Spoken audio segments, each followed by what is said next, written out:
हनुमान ने विचार किया कि पूरा अस्पताल ही उखाड़े लेते हैं। पूरे भवन के सहित बजरंगी ने मकान को उखाड़ लिया। हाथों के ऊपर रखते हुए उड़ान भरते हुए रात को ही भगवान के डेरों की तरफ चल रहे हैं। खिड़कियां खोली, हवा का झंकोर आया, झांक करके देखने लगा कि हम कहां आकाश में उड़ रहे हैं, कहां जा रहे हैं। हनुमान ने कहा चिंता ना कर, जहां जाने की जरूरत है वहीं जा रहा है। और कब राम जी के सामने ला करके उतार दिया पता ही ना लगा। बजरंगी के तो काम ही ऐसे हैं। आंख मीड़ता मीड़ता सुखैन वैद्य खड़े हुए। प्रभु राम की आंख में आंसू थे। कहे वैद्यराज, ये रघुवंश तुम्हारा ऋणी रहेगा, कैसे भी आप मेरे भैया के प्राणों को बचा लीजिए। सुखैन ने विचार किया, मैंने मालिक का खाया है और दुश्मन की बजाऊं, नमक हरामी हो जाएगी, मना भी ना करूं, काम भी चल जाए, ऐसा कुछ उपाय खोजूं। तो औषधि तो बताई इसने, लेकिन ऐसी जो संभव नहीं। कहता है कि द्रोणागिरी पहाड़ से सूर्य उदित होने से पूर्व यदि सजीवन बूटी को लाया जाए तो लखन के प्राण बच सकते हैं, अन्यथा अपने भाई को तुम भूल जाना। और यह संभव नहीं था उस समय। बड़े बड़े बंदर भालुओं की तरफ प्रभु राम ने देखा, जामवंत की तरफ देखा, बूढ़े हैं। जामवंत ने रो रो करके कहा, भगवान क्या करूं, बूढ़ा हो गया। नहीं तो कभी भगवान वामन की मैंने कब 7 परिक्रमा कर ली पता भी नहीं लगा। अब तो मुझे कम से कम 6 महीने लग जाएंगे बूटी लाने में।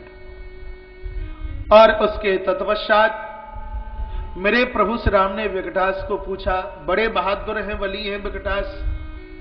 विकटास ने कहा, नाथ 3 महीने तो कम से कम लगे मुझे बूटी लाने में। तत्पश्चात अंगद के ऊपर प्रभु राम की दृष्टि पहुंची है। अंगद को देख करके भगवान रोए हैं। कहा, अंगद बेटा क्या ये कार्य तुम नहीं कर सकते। अंगद रो पड़े। और अंगद ने कहा, भगवान क्या करूं, मुझे कम से कम 45 दिन तो चाहिए बूटी को लाने के लिए। जब सबने जवाब दे दिया माई और कोई सक्षम नहीं है इस कार्य को करने के लिए, तब राम जी की दृष्टि बजरंगी हनुमान के ऊपर पड़ी है। हनुमान को देखकर प्रभु बहुत रोए, यहीं चलने दीजिए, बहुत रोए। और राम जी बोले, हनुमान बेटा क्या बूटी तुम नहीं ला सकते। शब्द सुनते ही हनुमान की आंखें भर आई, खड़े हो गए। कहा, भगवान यदि आपकी कृपा है तो जीवन में असंभव कुछ भी नहीं है। राम जी का रोम रोम फड़कने लगा। कहा, हनुमान एक बार ये तो बता दो कि बूटी लाने में तुम्हें देर कितनी लगेगी। हनुमान ने कहा, भगवान समय की अवधि पूछ रहे हो, मुझे बूटी लाने में समय कितना लगेगा तो मैं ये अभिमान के साथ नहीं, आपके चरणों का सहारा लेकर के मैं बात बोल रहा हूं।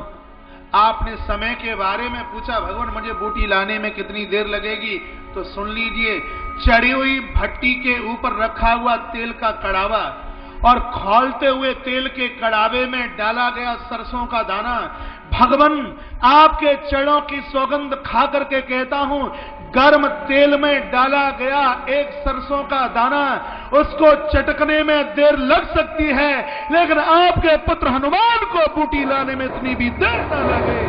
अरे सूर्य तो तब उदित होगा जब मैं इस सूर्य को उदित होने दूं, पकड़ूंगा इसको और लगाऊंगा इसको अपने मुंह में।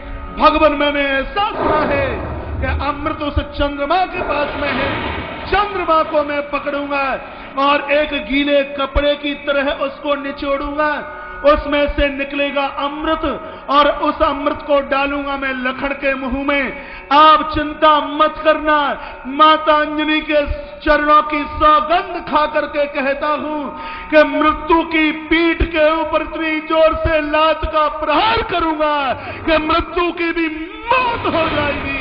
ऐसा न कर पाऊं तो प्रभु राम का भक्त कहलाने का अधिकार मेरे पास में नहीं रहेगा। बजरंगी हनुमान ने ऐसी गर्जना की और प्रभु ने हनुमान को कंठ से लगाया। हनुमान ने प्रभु राम के चरणों में मस्तिष्क रखा, आवाज लगाई, जय श्री राम की आवाज भरी हनुमान ने आकाश मार्ग से उड़ते हुए गए। रावण को पता चला कि लंका को जलाने वाला बंदर और आज बूटी लेने के लिए चला है, तो रास्ते में काल नेमी को बिठा दिया। काल नेमी ने कथा का गायन शुरू किया। हनुमान को लगा कि 10 मिनट भगवान का चरित्र तो सुन लिया जाए। पता लगा कि ये मुझे घेरने के लिए सब व्यवस्था की गई। काल नेमी का उद्धार भी किया गया और उधर हनुमान द्रोणागिरी पर्वत पर पहुंचे। पूरे पर्वत को, पूरे पहाड़ को हनुमान ने अपने हाथों के ऊपर धारित कर लिया है। वापस लेकर के आ रहे हैं। इधर अर्धरात्रि हो गई, आधी रात हो गई। अर्धरात्रि गई कपि नहीं आई हूं, राम उठाई अनुज उर लाई। इधर जब आधी रात निकली, प्रभु राम का विलाप, भगवान राम ने लखन को छाती से लगा लिया और बंदर भालुओं को कहा कि अब आप सब लोग अपनी गिरकंदराहों के लिए चले जाइए। बूटी को लाना सक्षम नहीं है, हनुमान वीर है। संभव नहीं था बूटी को लाने के लिए, और बिना बूटी के मेरा हनुमान मुझे मुंह भी नहीं दिखाएगा। हे बंदर भालुओं, तुमने मेरे लिए बहुत कुछ किया, मैं भी अब अयोध्या वापस नहीं जा सकता लखन के बिना। लखन को छाती से लगा करके प्रभु रुदन करते हैं, विलाप करते हैं। भगवान बहुत रोए और रो रो करके भगवान ने एक ही बात कही है, जो जनते हु वन बंधु बिछोहु, पिता मरण माने नहीं तोहु। यदि मुझे पूर्व से ऐसा पता हो जाता कि मेघनाद के हाथों से मेरे भाई का प्राणांत होने वाला है, तो जब बचपन में मुझे मेघनाद मारने के लिए आया था, पिताजी ने मुझे सौगंध खिलाई और मैंने उसे छोड़ दिया। मुझे पता होता कि इस मेघनाद के हाथ से भाई की मौत होने वाली है, तो पिता की उस आज्ञा को मैं उस समय बिल्कुल नहीं मानता। प्रभु राम ने पूरी रात्रि विलाप किया। इधर हनुमान बूटी लेकर अयोध्या के ऊपर से निकले हैं। आधी रात्रि का समय था। भरतलाल रक्षा में लगे हुए थे। श्री भरतलाल जी को लगा कि शायद कोई निशाचर जा रहा है, सो तक करके बाण चरणों में मारा। हनुमान के चरणों में बाण का आघात हुआ। राम राम राम राम शब्द का उच्चारण हुआ। हनुमान नीचे गिरे हैं और अचेतन हो गए। राम राम शब्द की आवाज सुनी। भरत को लगा कि ये तो भगवान का कोई भगत है। रोते रोते भरतलाल सामने चल करके आए और अचेतन हनुमान को देखा। रो रो करके श्री भरतलाल जी ने कहा, मैं बड़ा अपराधी हूं कि मैंने भगवान के भक्त का अपमान कर दिया, और कहा कि यदि तुम भगवान राम के भक्त हो तो तुम्हें राम जी की सौगंध है, कभी खड़े हो जाइए। हनुमान ने अपनी आंखों को खोला। भरतलाल ने परिचय पूछा। हनुमान ने बताया, कहा कि प्रभु राम के अनुज लखन की छाती में मेघनाद का बाण लगा है। मैं सजीवनी लेने के लिए आया और तुमने मुझे बाण मारा। सूर्य उदित होने से पूर्व यदि मैं नहीं पहुंचा तो श्री लखनलाल के प्राण बचेंगे नहीं। लखन की छाती में बाण लगा है। भरत ने सुनाए। भरत चीखने लगे, हो विधाता, न जाने मेरे भाग्य में, मेरे कर्म में तूने क्या लिखा। मेरी वजह से अवधनाथ हुई तो मेरी वजह से भैया वन वन के हुए। मेरी वजह से माता जानकी का हरण, तो मेरी वजह से ही मेरा भैया लखन मेरे हाथों से चला गया। इतना विलाप किया श्री भरतलाल ने कि आधी रात्रि को अयोध्या के लोगों ने भरतलाल के विलाप को सुना। सब दौड़ते दौड़ते इस स्थान पर चल करके आ गए हैं। माता कौशल्या भी चल करके आई है। आवाज मत कीजिए राम कुमार।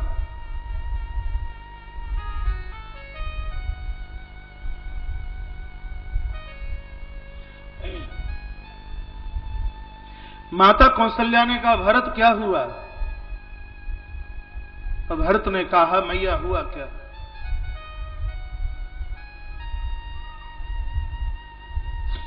मैया क्या हुआ? अवध का भाग्य फूट गया। ऐसी ऐसी घटना घटी है। माता कौशल्या ने कहा, हनुमान उस राम को बोल देना कि अपना मुंह इस अयोध्या में न दिखाए।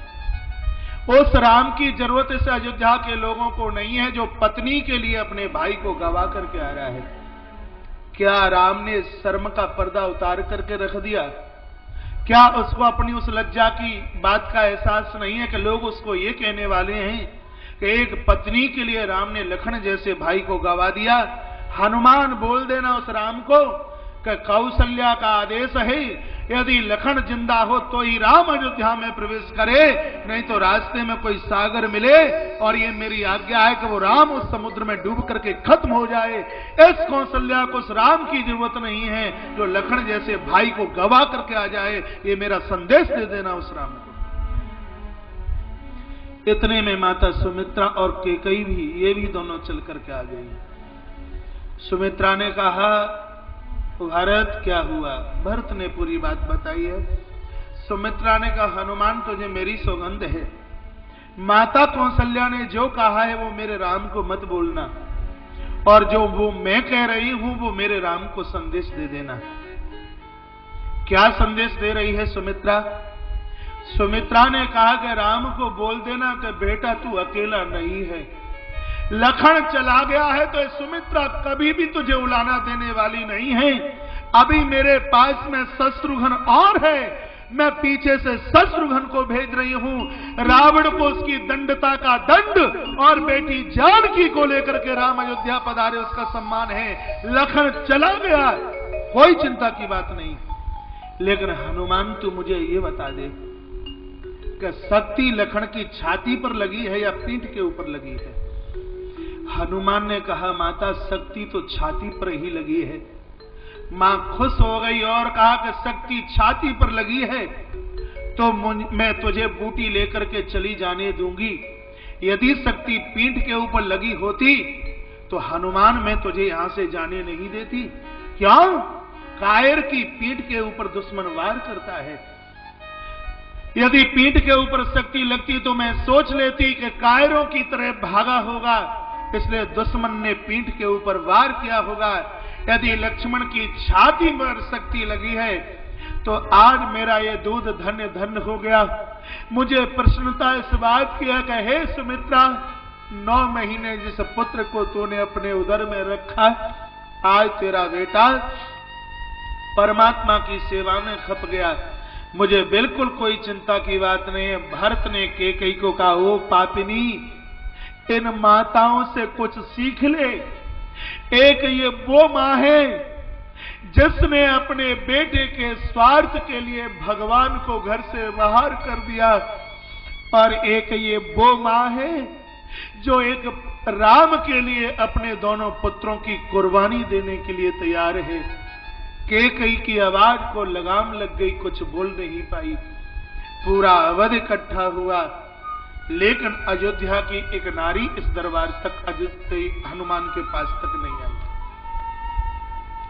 कौन है वो? माता उर्मिला। उर्मिला यहां तक नहीं आई। कौशल्या माता उर्मिला के पास पहुंची और कहा, बेटी भाग्य तेरा भी फूट गया, मांग का सिंदूर उड़ गया, हाथ अब ये चूड़ियों के लायक नहीं रहे। बेटी लखन की छाती में शक्ति लगी है, एक बार हनुमान से मिल ले जाके। मुस्कुरा रही थी उर्मिला। उर्मिला ने कहा, माता दुनिया में किसी की ताकत नहीं है कि उर्मिला के सुहाग को छीन करके बता दे। यदि मेरे पति के ऊपर कोई कष्ट होता तो माता तुम्हारे चरणों की सौगंध खा के कहती हूं, 14 वर्ष से ये दीपक जल रहा है जिसमें मैंने घी और तेल नहीं डाला। माताओं का पातिव्रत धर्म का प्रभाव देखिए। उर्मिला का हाथ के ऊपर रखा हुआ दिया 14 वर्ष तक इसमें घी और तेल नहीं डाला गया। 14 वर्ष तक पतिव्रता धर्म की ताकत के द्वारा हाथ की हथेली के ऊपर यह दीपक जलता रहा। कहा, माता यदि मेरे पति के प्राण संकट में होते तो मेरे हाथों में लगी हुई माला एक कुमला गई होती, ये मुरझा गई होती। 14 वर्ष से इस माला को मैं हाथ में लिए हूं। 14 वर्ष का समय पूरा होते मेरे पति यहां इस दरबार में आएंगे। इसी माला को कंठ में डालकर उनसे आशीर्वाद लूंगी और माता अपने पति की आरती उतारूंगी। और मुझे तो ये लगता है कि 14 वर्ष से मेरे पति भगवान के चरणों की सेवा में हैं। उन्होंने कुछ खाया पिया नहीं और 14 वर्ष से उन्होंने नींद भी नहीं ली। मुझे तो ऐसा एहसास होता है कि आज उनको भगवान की गोद में मस्तिष्क रखने का, एक नींद पूरी करने का मौका प्राप्त हुआ है। माता आप ही बताइए, जिस उर्मिला के सुहाग का मस्तिष्क स्वयं परमात्मा की गोद में रखा हो, उसका बाल बांका कैसे हो सकता है? और इतने पर भी मेरे पति की मौत हो गई, तो है माता, ये उर्मिला रघुवंश के चरणों की सौगंध खा करके कहती है, मैं काली का रूप धारण करूंगी और नारायण से सुदर्शन चक्र को मांगूंगी। रावण के सच पूरे खानदानियों के ऊपर मेरा चक्र चलेगा, काली रूप धारण करती हुई, और मैं उस पूरे लंका के राक्षसों के निशाचरों के रक्त को चाट जाऊंगी। माता तुम चिंता काय के लिए करती हो? ये उर्मिला का चलता है। श्री भरतलाल हनुमान को कहते हैं, हनुमान तुम चाहो तो बाण की नोक पर बिठाकर शीघ्र ही मैं तुम्हें लंका भेज दूं। हनुमान को अहंकार आया, कहा सरकार बस आशीर्वाद बनाए रखिए।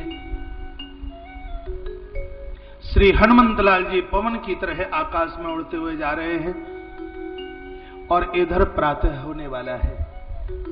राम जी की आंख के आंसू बंद नहीं हुए, रो रो करके कहा कि भैया अब सब तुम लोग प्रस्थान कर जाइए, लखन के मृत शरीर को लेकर के मैं समुद्र में बस डुबकी लगाऊंगा।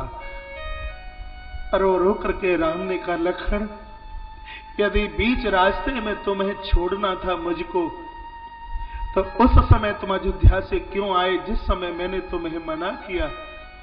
लक्ष्मण पिता का मरण हुआ मुझे दुख नहीं है, जानकी का हरण हुआ मुझे दुख नहीं है, अवध मुझसे छूटा मुझे दुख नहीं है। यदि मुझे दुख है तो इस बात का है कि मेरे हाथों से लखन जैसा भाई चला गया तो लक्ष्मण जैसा भ्राता मुझे द्वारा से मिलने वाला नहीं है। राम जी के ही वाक्य हैं, सुत वित नारी भवन परिवारा, कोई जाई जग बारंबारा, अस विचार जिय जागहूं ताता, मिलही न जगत सहोदर भ्राता। राम कहते हैं पत्नी मिले, खानदान मिले, कुटुंब कबीला मिले, सत्ता मिले, सब कुछ मिल सकता है, ना मिलने वाला कुछ है तो भाई को भाई मिल जाए, ये दुर्लभ है। भाई से भाई की बढ़कर के ताकत नहीं हो सकती। पुराणों में भाई को भुजा कहा, पुराणों में भाई को भुजा कहा। सामने वाला कोई लाठी लेकर के आता है तो सबसे पहले हाथ ऊपर होते हैं, दोनों हाथ कहते हैं कि पहले मुझे तोड़ो और माथे को बाद में फोड़ो, दोनों हाथ अपने आप ऊपर खड़े हो जाते हैं। जगत में भाई वो है जो अपने भाई के लिए कुर्बानी दे दे। भाई भाई की ताकत, इससे बढ़कर के दुनिया में जिंदगी में और कोई दूसरी ताकत नहीं हो सकती। राम जी ने बहुत रुदन किया, विलाप किया और कहा, लखन अयोध्या जाऊंगा और 14 वर्ष से प्रतीक्षा में लगी हुई माता सुमित्रा दौड़ करके आएगी और कहेगी कि राम मेरा पुत्र लखन कहां है? मैं क्या जवाब दूंगा? उर्मिला ने रोते रोते मुझे पूछ लिया, प्रभु मेरा सुहाग कहां है? मेरे सुहाग को तो दे दीजिए, मैं बेटी उर्मिला को क्या जवाब दूंगा? लखन मुझे नहीं पता था कि बीच भंवर में तू मुझे छोड़ देगा। लखन इस जगत में जितना तुमने मुझको माना है, मुझसे इतनी स्नेहता किसी ने नहीं रखी। लखन यदि तू मेरा भाई है तो तुझे राम की सौगंध है। लखन खड़ा हो जा भैया, खड़ा हो जा, मुझे छोड़ करके मत जा। लखन मैंने विभीषण के माथे के ऊपर लंका के राज्य का तिलक किया है। लखन नहीं होगा तो मैं रावण को नीचे गिरा नहीं पाऊंगा, और रावण नहीं मरेगा तो विभीषण को लंका की गद्दी नहीं, तेरे भाई की वाणी की बदनामी हो जाएगी। लखन भैया खड़ा हो जा। लिखाए प्रभु प्रलाप सुन कान, बिकल भये बानर सकल। जितने भी बंदर भालू बैठे हुए थे सब रो पड़े। कोई प्रभु राम के कपोलों से आंसू पोंछ रहा है, कोई भगवान राम के चरणों में मस्तक रख रहा है, कहता है प्रभु आपको हमारी सौगंध है, लखन लाल के प्राण बचेंगे, आप धैर्य रखिए प्रभु, आप रोइए मत। और इतने में तो प्रभु राम ने लखन को छाती से लगा करके और समुद्र में डूबने के लिए कदमों को आगे के लिए बढ़ाया। इतने में तो आकाश में जय श्री राम की आवाज करते हुए आई गयो हनुमान, जब करुणा महिपीर रस, श्री बजरंगी प्रकट हो गए। बोले हनुमंत लाल की जय हो। जो किसी ने नहीं किया वो हनुमान ने किया। हनुमान जी ने पूरे पर्वत को ही ला करके उतार के रख दिया, पूरा द्रोणागिरी पर्वत ला के उतार के रख दिया। वैद सुखेन ने देखा ये तो ना होने वाला और वो भी हो गया। औषधि निकाली है,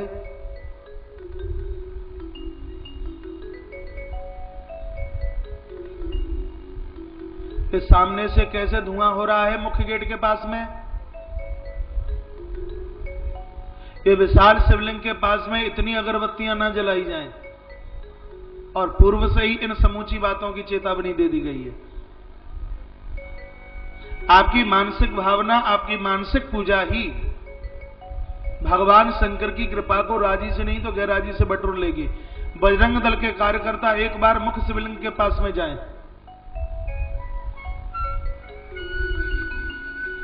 बोलिए शंकर भगवान की जय हो, हनुमान जी महाराज की जय हो। जय जय श्री राम, जय जय श्री राम, जय जय श्री राधे श्याम।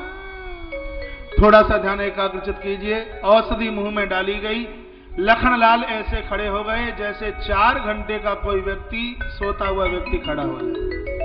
आकाश से दुंदुभी फूलों की वृष्टि और जय जयकारे की आवाज हो रही थी, सब जयकारा लगा रहे थे। बंदर भालुओं ने लखनलाल जी के चरणों में प्रणाम किया। लक्ष्मण सबको पूछ रहे हैं कि आप सब मेरे पांव क्यों छू रहे हैं, क्या बात है। बंदर भालुओं ने पूछा, लखन बस ये बता दीजिए कि जब शक्ति तुम्हारे लगी तो दर्द कितना हुआ। लखनलाल ने मुस्कुरा करके कहा कि ये बताइए कि जो रोता है उसको दर्द होता है कि जो हंसता है उसको दर्द होता है। जो रोता है दर्द उसको होता है या जो सोता है दर्द उसको होता है। बंदर भालुओं ने कहा कि जो सोता है उसको दर्द कहां, जो रोता है दर्द तो उसको होता है।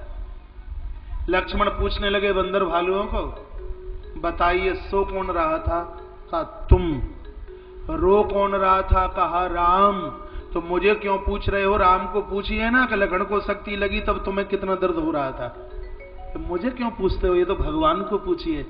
अरे हम तो राम के हीरे हैं, जिस मालिक का हीरा खो जाता है तो दुख हीरे को नहीं होता, जिसका हीरा है दुख उस मालिक को होता है। हम तो राम की संपत्ति हैं। नोट की गड्डी खो जाए तो दुख गड्डी को नहीं होता, दुख उसके मालिक को होता है। लखनलाल का कहना है कि परमात्मा के हीरा बन करके जीना है। ठाकुर जी के हीरे बन करके जियोगे तो परेशानी आपको नहीं होगी, भगवान आपके लिए आंसू बहाता रहेगा। पूरी कथा का महाराज ये निचोड़ है ये सारा। तत्पश्चात रावण को पता चला कि लखन के प्राण बचे हैं, बड़ा दुख हुआ। उसके बाद तो कुंभकर्ण को जगाया गया है। कुंभकर्ण युद्ध करने के लिए आया, कथा बहुत लंबी है। कुंभकर्ण ने जैसे ही गर्जना की है, बंदर भालू महाराज भाग चले हैं। सब वहां से भागे, कहा प्राण बचा करके हम निकल जाएं, हमारी सबसे बड़ी बहादुरी यही होगी। जगदम्बा को शंकर जी ने कहा, मैं भी देख रहा था उस प्रसंग को जिस समय कुंभकर्ण युद्ध करने के लिए आया। राम जी ने विभीषण को पूछा, ये कौन सा दानव, ये कौन सा निशाचर है। कुंभकर्ण ने कहा, कुंभकर्ण को देख करके विभीषण ने कहा, प्रभु ये मेरा भ्राता है, आप कहें तो एक बार मैं भाई को प्रणाम करके आ जाऊं। प्रभु ने इशारा किया, विभीषण चले हैं, कुंभकर्ण को प्रणाम किया। कुंभकर्ण रो पड़ा और कुंभकर्ण ने कहा, विभीषण तुम धन्य हो, आज पुलस्त वंश को तुमने धन धन कर दिया। इन निशाचरों का साथ छोड़ करके विभीषण तुमने परमात्मा का सहारा लिया है। ये तुमने बहुत अच्छा किया। कुंभकर्ण रो पड़ा। कुंभकर्ण ने कहा विभीषण एक बार भगवान को बोल देना कि मुझे ज्यादा दिनों तक जिंदा न रखे, मेरा उद्धार जल्दी कर दें। ये कुंभकर्ण का शब्द है, मेरा आत्म कल्याण भगवान जल्दी कर दें। कुंभकर्ण की बातों को सुनकर के विभीषण की आंखें भर आईं। विभीषण वापस आए, रो रहे थे। राम जी ने समझाया, युद्ध की तैयारियां शुरू हुई हैं। विभीषण ने कहा भगवान आप कहें तो भैया के साथ युद्ध करने के लिए मैं चला जाऊं। राम जी कितना सुंदर वाक्य बोलते हैं। राम जी ने कहा विभीषण मैं दुनिया में बदनामी नहीं कराऊंगा, लोग ये कहेंगे कि राम ने भाई भाई को आमने सामने लड़ा दिया। विभीषण हमारी नीति यही बोलते हैं कि भाई भाई को आमने सामने होकर कभी लड़ना नहीं चाहिए। ये राम जी के शब्द हैं। का युद्ध करने के लिए मैं जाऊंगा। प्रभु राम युद्ध करने के लिए आए और महाराज कुंभकर्ण के साथ में कौतूहल युद्ध हुआ। ऐसे बड़े बड़े कान तो हैं कुंभकर्ण के, घड़े जैसे के बंदर भालू इस कान से घुसे और दूसरे कान में जाकर के निकल जाएं। तब भगवान ने तीखे तीखे बाण मारे कुंभकर्ण की छाती में। महाराज कुंभकर्ण का मस्तिष्क भगवान के चरणों में और कुंभकर्ण की भुजा दशकंठ रावण की गोद में जाकर के गिरी है। कुंभकर्ण का उद्धार प्रभु श्री राम के हाथों से हुआ। भगवान ने एक एक निशाचर को समाप्त किया। तत्पश्चात मेघनाद ने अपने पिता के चरणों में आकर के वंदन प्रणाम किया। कहा पिताजी आप अनुमति मुझे दीजिए, मैं युद्ध करने के लिए जाऊंगा। रावण की आंखें भर आई और जो ही मेघनाद युद्ध करने के लिए गया है अपशकुन होने लगा। सुलोचना ने बहुत समझाया, सुलोचना ने बहुत समझाया कि मेरी बात मान लीजिए, आज तुम्हें युद्ध के लिए जाना नहीं है। मेघनाद ने यहां एक बात कही। मेघनाद ने कहा देवी ये मुझे भी पता है कि विजय राम की होगी, ये मैं जानता हूं, क्योंकि मेरे पिता के पक्ष में अधर्म है और राम के पक्ष में धर्म है। विजय उसी की होती है जिसके पक्ष में धर्म होता है। लेकिन क्या करूं, मैंने अपने पिता के सामने कभी क्या और क्यों शब्द नहीं कहा और इसी वाक्य को पूरा करने के लिए देवी मैं दुनिया छोड़ करके जा रहा हूं। राम और मेघनाद का एक गुण मिलता है, भगवान आगे कहेंगे। पितृभक्ति, पिता के लिए राम ने कभी क्या और क्यों नहीं कहा, तो पितृभक्ति के लिए मेघनाद ने भी कभी क्या और क्यों शब्द नहीं लगाया। वस सुलोचना से विदाई मांगी है मेघनाद ने। माइक और 10 मिनट की बात है। योद्धा करने के लिए चला मेघनाद। इधर भगवान श्री राम मेघनाद से युद्ध करने के लिए तैयारी करने लगे तो लखनलाल ने कहा भगवान आप रहने दीजिए, मुझे अनुमति दीजिए। माता सुमित्रा के दूध की सौगंध खा करके कहता हूं कि मेघनाद आज मेरे हाथों से जिंदा नहीं बचेगा। अपनी जटाओं को संभाला है श्री लखनलाल ने, अपने आयुध को संभाला और जब लखन चले युद्ध करने के लिए तो बादल गुनगुनाहट की आवाज, प्रात है से संध्या तक ऐसा विलक्षण युद्ध श्री लखनलाल ने किया। ऐसा लग रहा था कि आज लखन के युद्ध के सामने काल भी सामने टिक नहीं सकता, कहीं सृष्टि का प्रलय न हो जाए। तब लखनलाल ने कहा मंदोदरी के उस दिन धोखे से तू वार करके